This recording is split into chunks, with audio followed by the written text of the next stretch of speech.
Planète Zeta, dans le petit village fermier d'Alberados. Je ne sais pas si ces planètes existent vraiment ou si elles sortent tout droit de l'imaginaire d'un cerveau brillant, mais bon sang, avouez que les noms claquent leur race. Bref, c'est ici que nous retrouvons Vic, le capitaine Cinemax, qu'on ne présente plus, et Tarios, un petit alien vraiment collant. Après une évasion spectaculaire de la planète Styx, enfin quand je dis spectaculaire, faut pas déconner, c'est pas non plus une évasion signée Michael Scofield, hein. Nos héros furent recueillis par leur ancien ennemi, le général Korg et son père, Lucius Wellington. Désormais, dans le commerce de vaches laitières, même si la qualité de leur lait laisse à désirer, une semaine de repos au grand air aura néanmoins permis au capitaine Cinemax de se ressourcer un peu. Et croyez-moi, chères auditrices et auditeurs, quand vous avez la moitié de la galaxie aux fesses pour être poli, rien de mieux que la nature pour reprendre des forces. Mais le capitaine Cinemax, s'il en a bien conscience, malgré le fait qu'il déteste la nature, devra tôt ou tard repartir sur les routes afin de vous ramener le meilleur de l'actualité cinématographique. Alors, préparez-vous pour un nouveau chapitre de l'épopée Cinemax. Collez vos fesses à votre canapé, fauteuil ou tout instrument servant à vous asseoir, car le décollage est imminent. Capitaine Cinemax, il est temps de prouver à la galaxie quel genre d'homme vous êtes, de montrer que personne ne peut blesser le grand, le seul, l'unique, le vrai Capitaine Cinemax. À l'attaque, capitaine! Post-scriptum! Pardonnez Vic, il a une petite angine. C'est ça, d'être humain désormais.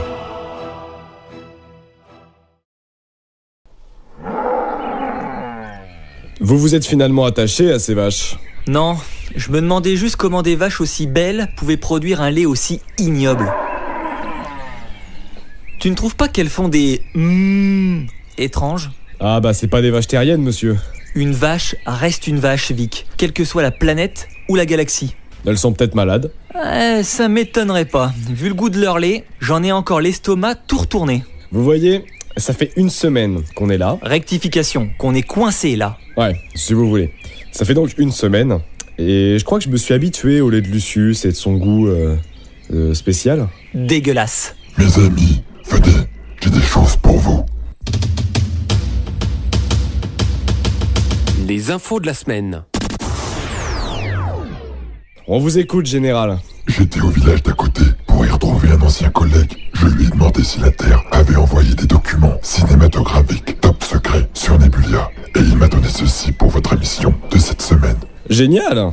Il y a quelques mois, si on m'avait dit que vous et moi allions collaborer ensemble... La vie, c'est une petite gourmandise pleine de surprises. On suce, on suce, on suce, et bim, on tombe sur un petit noyau où germe ensuite bonheur et belles rencontres. C'est une citation de qui, ça? Moi. Ah oui, intellectuellement parlant, c'est fort. Très philosophique même. Je vous ai installé du matériel radiophonique dans la grange pour retransmettre votre émission directement sur Terre. Bien. Allons-y alors. Il a traversé toute la galaxie et affronté 1000 dangers. Mais bon Dieu, t'es qui, toi? Traquant la moindre petite news afin de sauver notre monde d'une pénurie d'informations cinématographiques. Bienvenue dans un nouveau monde. Amoché, mais vivant, il est de retour cette semaine avec le meilleur de l'actualité cinéma. Ladies and gentlemen, un triomphe pour votre sauveur, Loïc Marie. Bonjour. Nous sommes tous particulièrement heureux de vous retrouver aujourd'hui. Incroyable. On commence quand? On vient de commencer.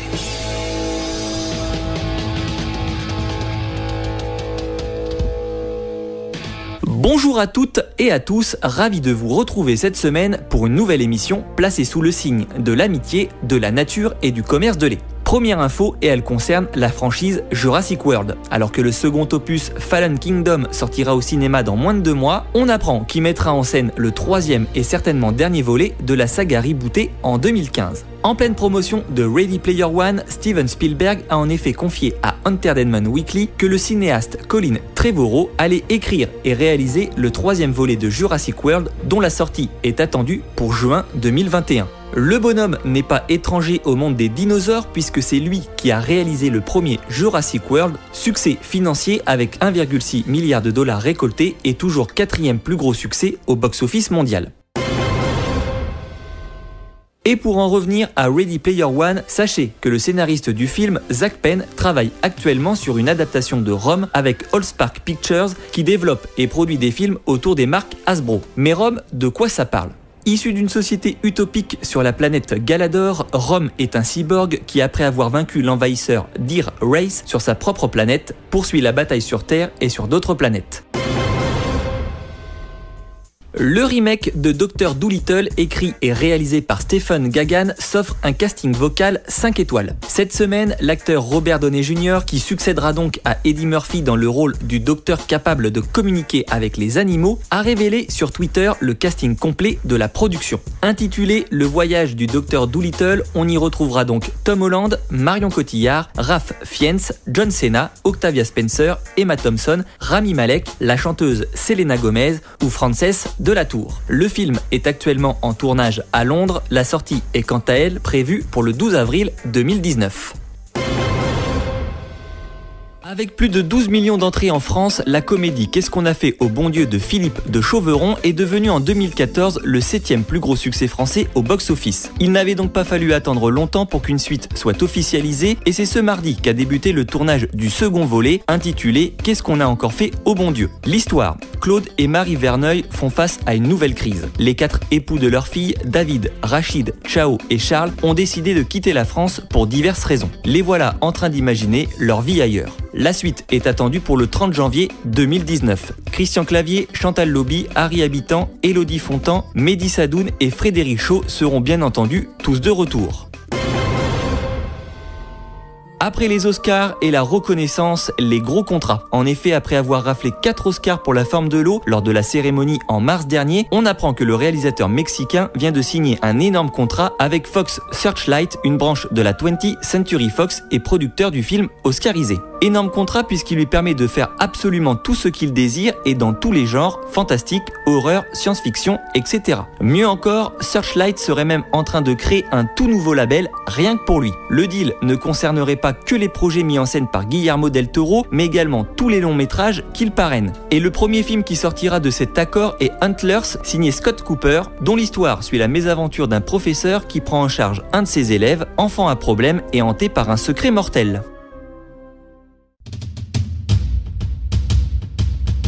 La bande-annonce de la semaine. Les super-héros sont hors la loi. Nous, on veut faire la bagarre. La sentence est irrévocable. Ça ne veut pas dire que tu... Quoi? Ouais, j'ai entendu ça à la télé. Ce millionnaire voudrait qu'on le rencontre. Il y a un truc de super-héros dans l'air. Il est temps pour les super de reprendre du service. Il nous faut Elastigirl. Au revoir, chérie. Je m'occupe des enfants, hein, t'inquiète pas. Non, c'est pas comme ça que le prof nous a dit de faire, papa. Il veut qu'on fasse comme ça. Mais je sais pas faire comme ça. Pourquoi ils veulent changer les maths? Les maths, c'est les maths. On ne change pas les maths. Partout dans Dodoville, les dodos s'endorment. En attendant le réveil, ils sombrent dans Le réalisateur Brad Bird rempile avec ses Indestructibles 14 ans après la sortie au cinéma du premier volet. Production signée Pixar Animation et Walt Disney Pictures, ce deuxième opus vient de s'offrir une seconde bande-annonce intitulée Violet is Hungry, composée d'une multitude d'images inédites. La bande-annonce est disponible sur YouTube et seulement en anglais. Notre famille de super-héros est donc de retour. Et cette fois-ci, c'est Hélène qui se retrouve sur le devant de la scène, laissant Bob le soin de mener à bien les 1001 missions de la vie quotidienne et de s'occuper de Violette, Flèche et de bébé Jack. C'est un changement de rythme difficile pour la famille, d'autant que personne ne mesure réellement l'étendue des incroyables pouvoirs du petit dernier. Lorsqu'un nouvel ennemi fait surface, la famille et Funzone vont devoir s'allier comme jamais pour déjouer son plan machiavélique. Les Indestructibles 2 sortira le 4 juillet prochain. Les sorties de la semaine. Excusez-moi, je peux assister à l'émission? S'il te plaît. Il est toujours en vie, lui? Oui, et n'oubliez pas qu'on doit le ramener sur sa planète. On lui a promis. Ah ouais, c'est vrai, j'avais complètement oublié ça. Eh ben c'est pour ça que je vous le rappelle, monsieur. Entre, mais ne fais pas un bruit. Merci, vous êtes trop sympa. J'adore ce que vous faites, je suis fan. Fan? Mais t'as jamais écouté une de mes émissions, Tarios? Justement, je le regrette. Et moi, je vous ai apporté du lait en plus. Ah non, pitié, pas de lait. Bon, fermez-la que je puisse continuer. On m'a demandé d'attirer un homme dans un hôtel. Il disait que c'était un ennemi de l'État. Retire ta robe. Et en échange, ma mère aurait eu les soins dont elle avait besoin. Au final, ils l'ont égorgée. Il ne devait y avoir aucun témoin. Alors, ils m'ont donné le choix. Mourir ou devenir un moineau. À compter de ce jour, vous serez des moineaux. Des armes dans une lutte mondiale pour le pouvoir. Vous serez formés à la manipulation psychologique. Vous devrez apprendre à aller au-delà de tous vos interdits. Tu leur appartiens. Ils ne te laisseront jamais partir. Je trouverai un moyen.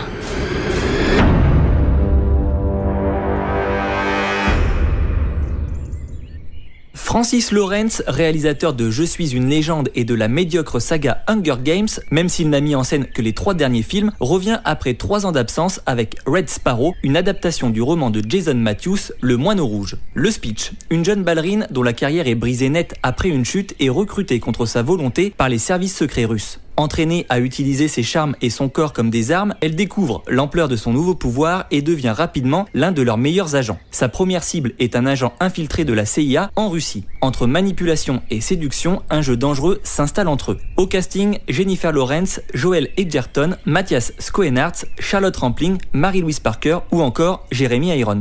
Bonjour à tous. Gaston est arrivé? Ah non, jamais avant midi. Il dit que s'il arrive trop tôt, il est obligé de faire une sieste. Et là, ça bouleverse tout son emploi du temps.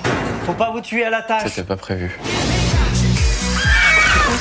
C'est la moitié du nouveau stagiaire, il est trop chou.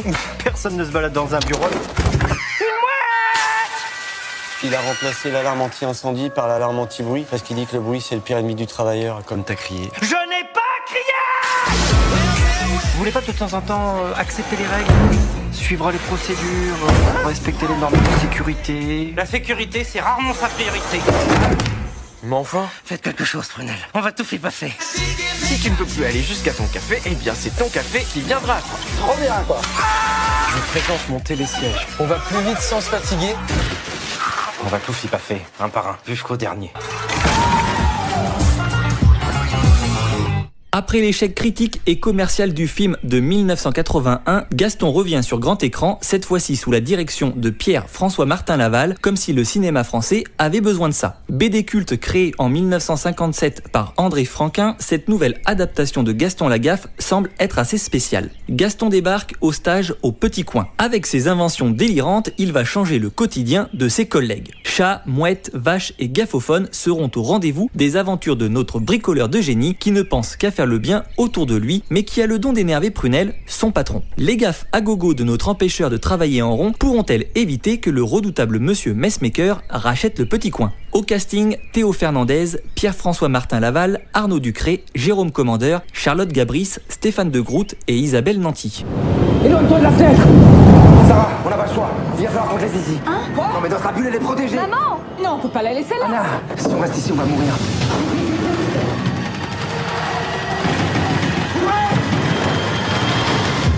Sarah, est-ce que le gaz rentre dans ta bulle? Sarah! Sarah, réponds-moi! Sarah!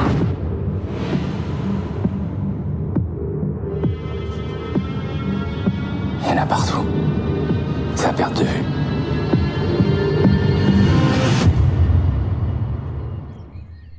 Les films post-apocalyptiques français sont rares et quand une production française de ce type sort en salle, il faut s'y précipiter, ne serait-ce que pour soutenir ces projets généralement réservés aux Américains. D'autant que le film du réalisateur québécois Daniel Roby semble très prometteur. L'histoire: le jour où une étrange brume mortelle submerge Paris, des survivants trouvent refuge dans les derniers étages des immeubles et sur les toits de la capitale. Sans information, sans électricité, sans eau ni nourriture, une petite famille tente de survivre à cette catastrophe. Mais les heures passent et un constat s'impose, les secours ne viendront pas et il faudra, pour espérer s'en sortir, tenter sa chance dans la brume. Au casting, Romain Duris, Olga Kurilenko, Fantine Ardouin, Michel Robin et Anna Gaylor. Les autres films en salle. Et Pierre Lapin! Qui? Pierre Lapin! Le film! Il sort cette semaine, non? Oui, mais j'ai déjà parlé de Gaston Lagaffe, une daube à la fois, hein. Vous êtes un peu dur, non? Vous ne l'avez même pas vu. C'est honteux de juger un produit avant de l'avoir vu. Révolution contre Cinemax! Oh, vous allez vous calmer, oui? C'est mon émission, alors je dis ce que je veux. Et si vous continuez à m'emmerder, je vous fous dehors. Compris? Bien. Je m'appelle Wade Watts. Mon père a choisi ce nom parce qu'il faisait penser à l'alter ego d'un super-héros, comme Peter Parker ou Bruce Banner. Mais il est mort quand j'étais petit. Ma mère aussi. Et j'ai atterri ici. Je reste assis là, dans cet endroit minuscule. Il n'y a nulle part où aller. Nulle part. Sauf l'Oasis. L'Oasis est la création de James Halliday. Bonjour, si vous regardez cette vidéo, c'est que je suis mort. J'ai conçu et caché un objet, un œuf de Pâques. Celui qui le trouvera le premier héritera de 500 milliards de dollars et aura le contrôle total de l'Oasis. Qui est ce Parzival? Et comment se fait-il qu'il soit en tête? Trouvez-le. Ce n'est pas qu'un jeu. C'est vraiment une question de vie ou de mort. L'Oasis est la ressource économique la plus importante au monde. Il va falloir livrer une véritable guerre pour avoir le contrôle du futur.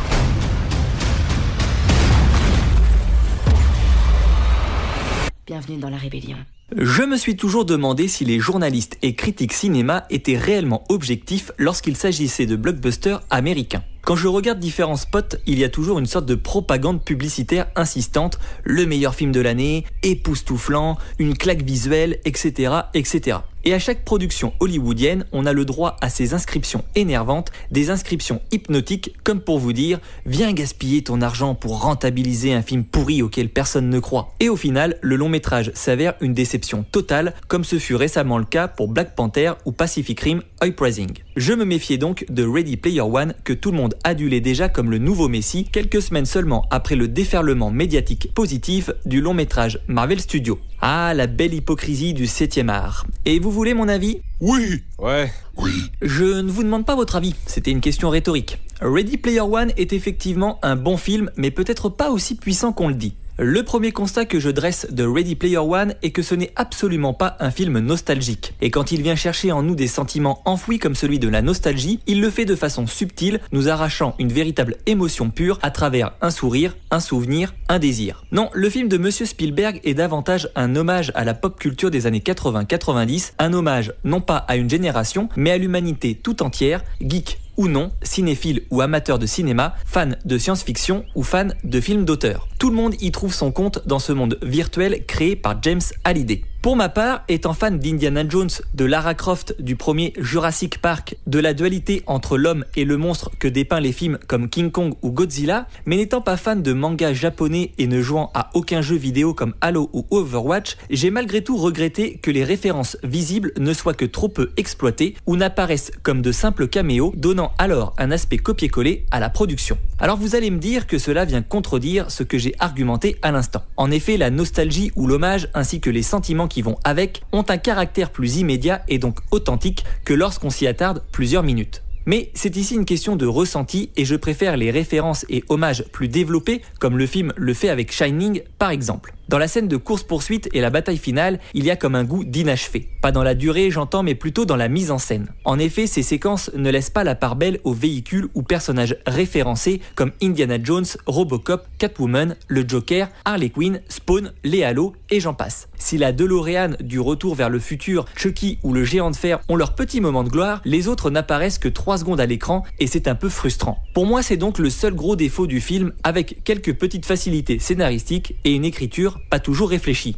La véritable force de Ready Player One réside davantage dans son propos et sa morale. Jamais Steven Spielberg ne va dire « les jeux vidéo accroissent la colère ou l'envie de tuer dans le monde réel ». Jamais le cinéaste ne va se servir de l'Oasis pour dénigrer une culture ou une catégorie de personnes, bien au contraire. Pour lui, la réalité virtuelle, l'évasion qu'elle procure et la culture geek peuvent avoir des bienfaits. L'échange, le partage, l'acceptation de la différence, mais également, dans une moindre mesure, rencontrer de véritables amis ou trouver l'amour, car l'interconnectivité permet aujourd'hui, quoi qu'en disent certains, de belles rencontres virtuelles ou non. Sans pour autant oublier de vivre sa vraie vie, car rien ne remplacera le contact humain, le contact physique, la beauté de ce qu'a à offrir le monde, même si parfois elle n'est pas évidente à trouver aux premiers abords. Mais ce que j'ai apprécié par-dessus tout, c'est la morale destinée à Hollywood à travers le personnage de Nolan Sorrento. Leader de la deuxième puissance entrepreneuriale des États-Unis, il avoue dans une scène avec Parcival n'avoir aucune culture geek, se moquant complètement des jeux vidéo, de la littérature héroïque fantasy SF, voyant l'Oasis comme un moyen d'obtenir la place de numéro 1. Spielberg va ainsi dire ouvertement aux actionnaires des studios hollywoodiens d'arrêter de vouloir jouer sur la nostalgie des gens et d'une époque en rebootant sans cesse des sagas comme Star Wars, en produisant des séquelles inutiles telles que Terminator, La Momie et j'en passe, ou en remakeant d'anciens longs métrages cultes comme Ghostbusters, Robocop, etc. Une leçon de morale assez hypocrite cependant puisque Steven Spielberg est, je le rappelle, producteur du reboot de la franchise Jurassic World et engagera en 2019 le tournage d'Indiana Jones 5. Néanmoins, on peut saluer la critique d'un système qui s'épuise et où l'imagination n'a plus sa place, à l'instar d'un Oasis où tout est possible et où la seule limite est celle de notre imaginaire. En conclusion, malgré des défauts apparents donc, des personnages réels ou fictionnels sous-exploités, un traitement des protagonistes principaux peu développé et quelques caricatures sur le trait psychologique des héros du film, Ready Player One reste un divertissement épanouissant, amusant, réellement intéressant sur le fond. Visuellement, le long métrage est une petite perle qui allie parfaitement prise de vue réelle et animation avec une mise en scène très travaillée dans un paysage cinématographique actuel où tout a déjà été vu. Vous pouvez retrouver mon analyse complète du film sur mon profil Facebook, Capitaine Cinemax-Loïc. J'y analyse plusieurs scènes du film. A noter que les comédies françaises La Ch'tite Famille et Tout le monde debout sont toujours à l'affiche, tout comme la production Disney, Un raccourci dans le temps, le film d'horreur Ghostland, le documentaire Blue, l'excellent western Hostile, ainsi que les blockbusters Black Panther, Pacific Rim Uprising et Tomb Raider. Et voilà une bonne chose de faite. C'était de la bombe! En effet! Je crois qu'il est temps pour vous de quitter cette planète, capitaine. J'ai une dernière chose pour vous.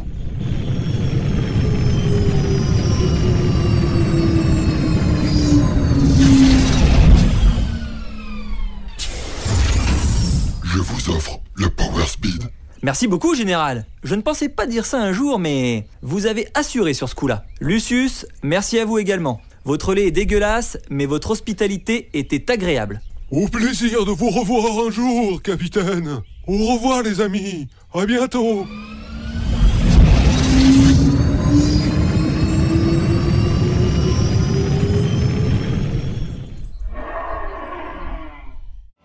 Et c'est sur cette note de gentillesse auquel le capitaine Cinemax ne nous a jamais habitués que notre héros repart sur les routes toujours accompagné de Vic et de Tarios, l'extraterrestre dont nous ne savons toujours rien. En tant que narrateur, il est de ma responsabilité de vous annoncer que le capitaine Cinemax ne sera de retour sur notre antenne que le 25 avril prochain pour une émission spéciale Avenger Infinity War. À l'occasion de la sortie du film et pour fêter les 10 ans du Marvel Cinematic Universe, le capitaine Cinemax vous proposera de revenir sur le genèse d'un projet fou, vous contera les meilleures anecdotes des productions Marvel Studios et animera un débat entouré d'une palette d'invités très prestigieux. Alors, rendez-vous le 25 avril et en attendant, portez-vous bien.